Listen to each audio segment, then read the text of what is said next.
سلام البنات، سلام الزينات، مشتركاتي الغاليات، وش راكم؟ ان شاء الله تكونوا بخير وصحتكم مليحه وانتم تشوفوا في هذا الفيديو. اليوم ان شاء الله رجعت لكم بروتين جديد، روتين مختلف ومتنوع فيه يعني من كل شيء شويه. فيه مقتطفات، يعني ماشي في نهار واحد صورت هذا الشيء كامل، يعني كنت كل مره نصور شويه وشاركته معكم، يعني حبيت نديره كامل في فيديو واحد. على هاد الفترة كنت غايبة شوية لأنه رحت لدارنا، وهذا الفيديو أو هذا الروتين من دارنا، على هاديك طولت شوية الغيبة. المهم إن شاء الله يعجبكم. هنا كنت بديت لكم الفيديو من داري.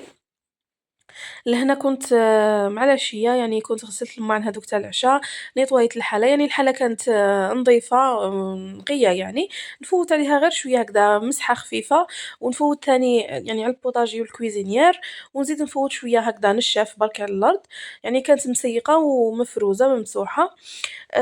يعني ديما هكذا واقفة عليها باش ما كي تجيني خرجة على غفلة ولا ما باليش تجيني حاجة هكا بالزربة، يعني تكون داري نظيفة، يعني حتى وإذا خليتها وخرجت ما نتقلقش عليها، فهمتوا؟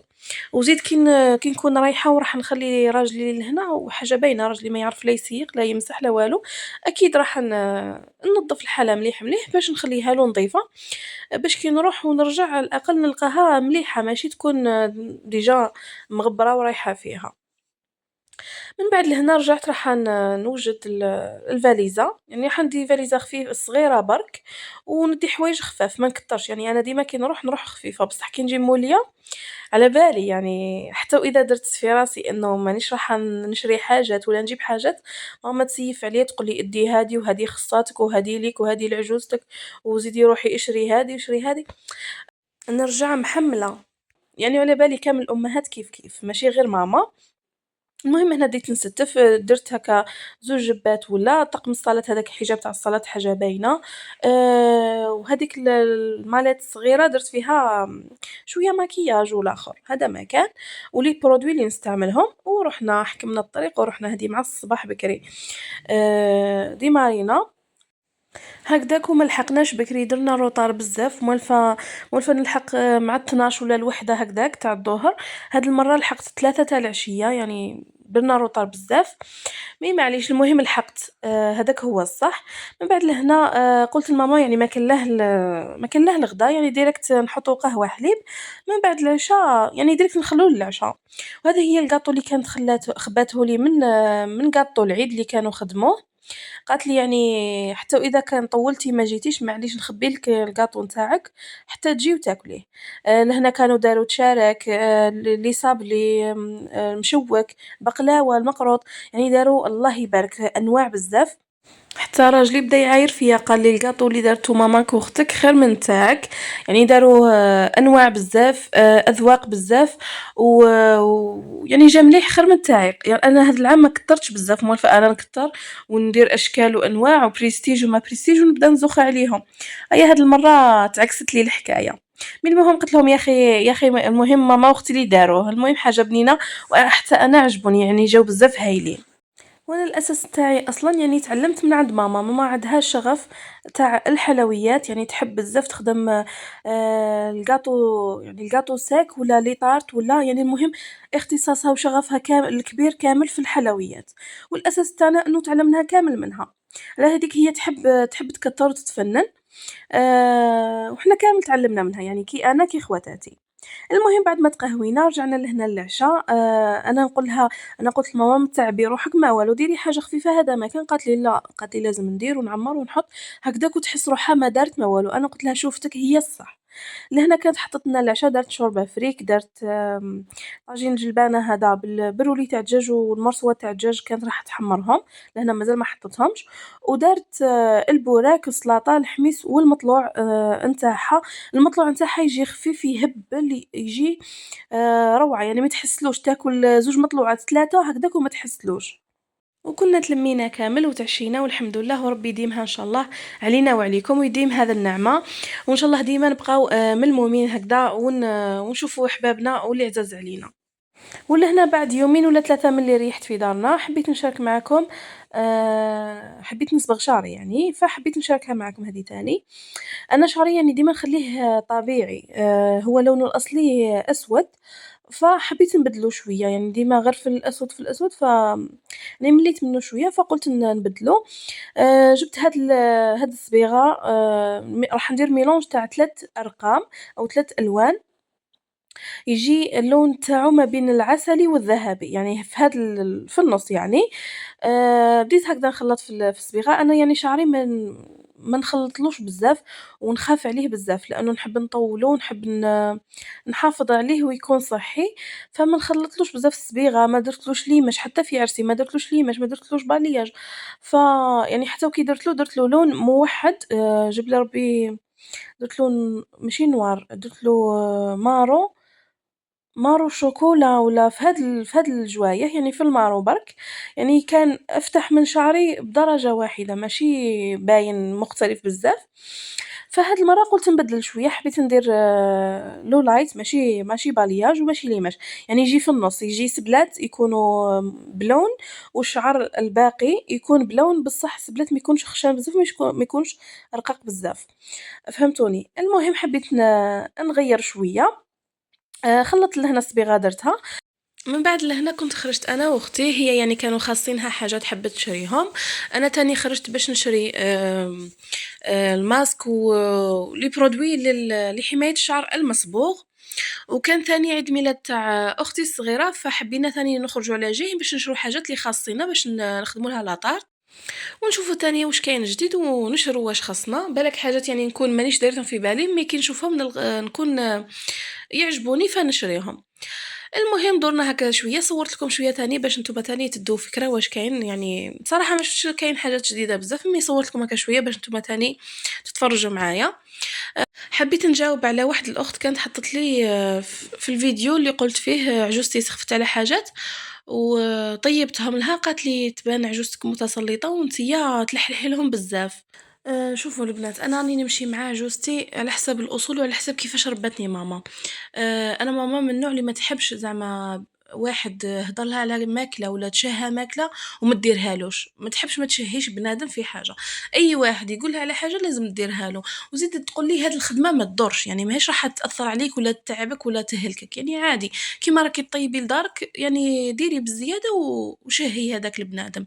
وزيد تقول لي يعني الحُر حُر والخدمة عمرها ما تضر، يعني وإذا كان البنادم هذا ماشي مليح ونكر كلش ونكر الشي اللي درته له ولا التعب اللي تعبته على جالو، المهم انت راك ديت الحسنات وربحتها مع ربي، والمعاملة مع ربي ماشي مع العبد. تاني حاجة البنات، أنا عجوزتي يعني راها كانت تبعت لي الماكلة، وفي رمضان تقريبا يوميا واش كانت تطيب كانت دير حسابي وتبعت لي لو كان صحن هكا صغير، المهم دير حسابي. وبخلاف رمضان يعني كانت حتى في الأيامات العادية كاين حاجات بزاف يعني أنا ما نعرفش نطيبهم، يعني وراجلي متعود عليهم ويحبهم بزاف، كانت هي تطيبهم وتبعت لنا، يعني من قبل رمضان ولا بلا رمضان ولا ديما تبعت لي الماكلة وأنا نرجع لها، يعني ماشي زعما غير أنا اللي راني نبعت لها وغير أنا اللي نلحلح لها، تسمى هي تاني لو كانوا يشوفوها الناس تبعت لي الماكلة يقول لها ما ديريش هكداك وما تلحلحي لهاش وما تبعتي لهاش الماكلة.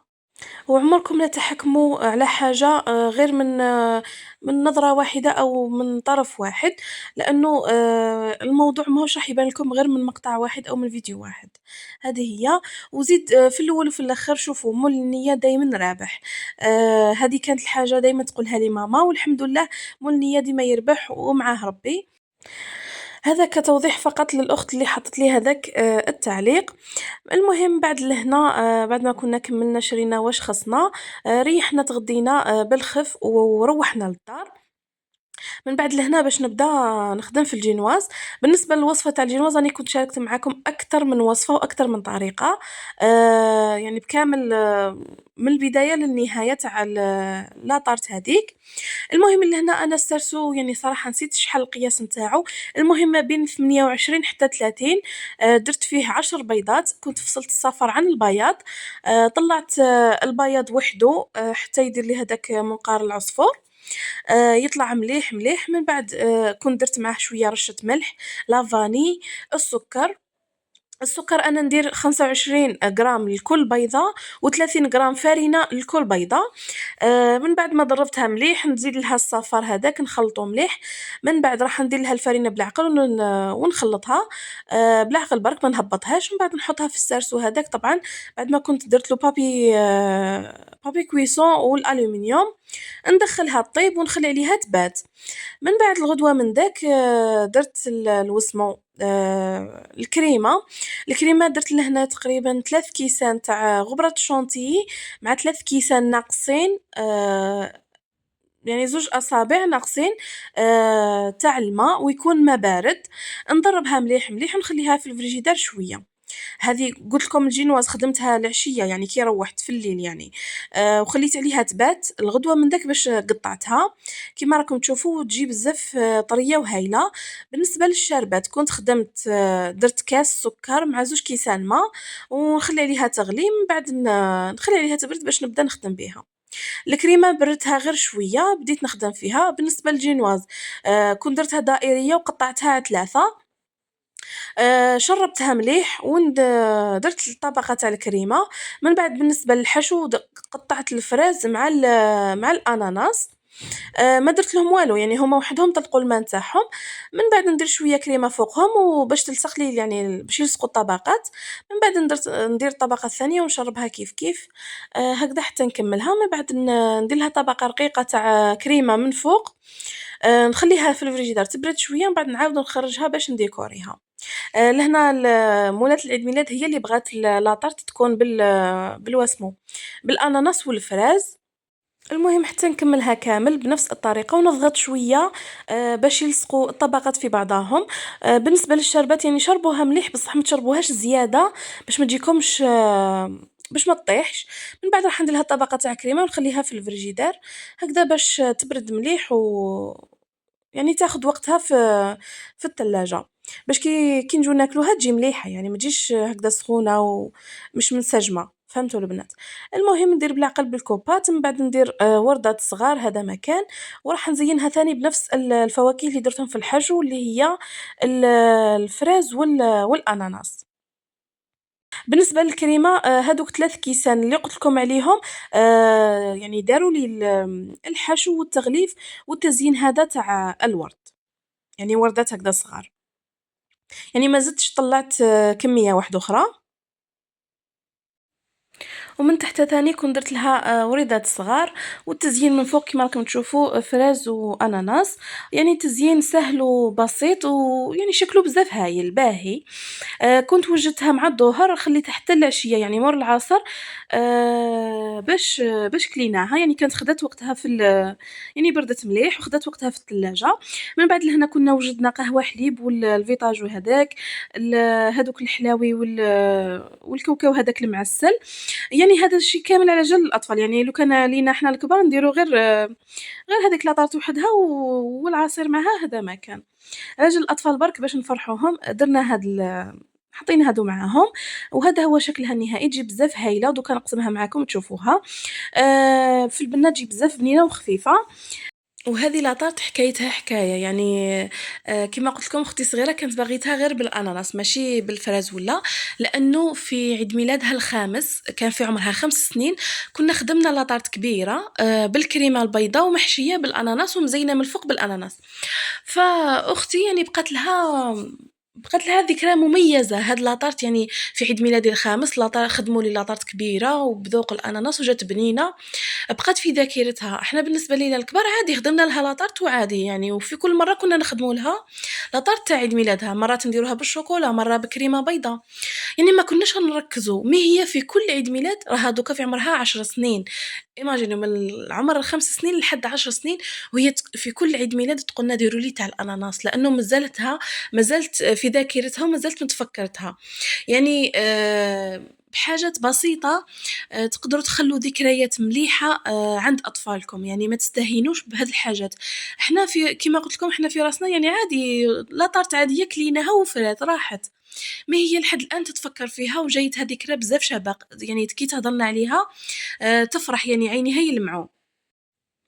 فنصيحتي لكم البنات حاولوا انكم تخلوا ذكريات اطفالكم شابه، وكي يتفكروها يفرحوا، ماشي يقول لك في صغرنا ما عشناش ولا ما درناش ولا ما فرحناش. حاولوا على قد ما تقدروا انكم تخلقوا اجواء شابه لاطفالكم، باش كي يكبروا يبقاو يتفكروا فيها ويتفكروا فيكم نتوما، والديهم وخواتاتهم وخاوتهم، يتفكروكم بالحاجات اللي ملاح، ما يتفكروش الحاجات اللي ماشي ملاح.